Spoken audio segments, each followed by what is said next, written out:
Tối ngày 9 tháng 3 vừa qua, buổi công chiếu Con Skull Island, bộ phim Hollywood đầu tiên với hầu hết các cảnh quay được thực hiện tại Việt Nam chính thức diễn ra tại trung tâm thương mại SC Vivo City, thành phố Hồ Chí Minh. Sự kiện có sự góp mặt của đông đảo các nghệ sĩ nổi tiếng như Hồ Ngọc Hà, Hà Anh, Lan Khuê.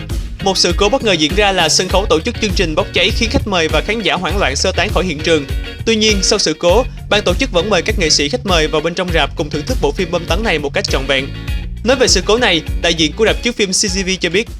Và sau khi làm việc với lại cảnh sát phòng cháy chữa cháy thì cảnh sát khẳng định là sẽ không có ai bị thương trong vụ việc. Và ông cảm ơn lần nữa là mọi người đã ở lại để xem cái bộ phim rất là ý nghĩa và quan trọng này.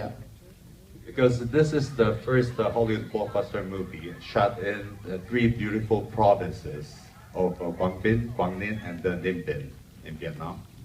Vì đây là cái phim bom tấn đầu tiên của Hollywood được quay tại ba cái tỉnh thành xinh đẹp của Việt Nam là Quảng Bình, Quảng Ninh và Ninh Bình. And from tonight, everybody all around the world, in every corner of the world, will have a chance to see and understand how beautiful this country is through this movie.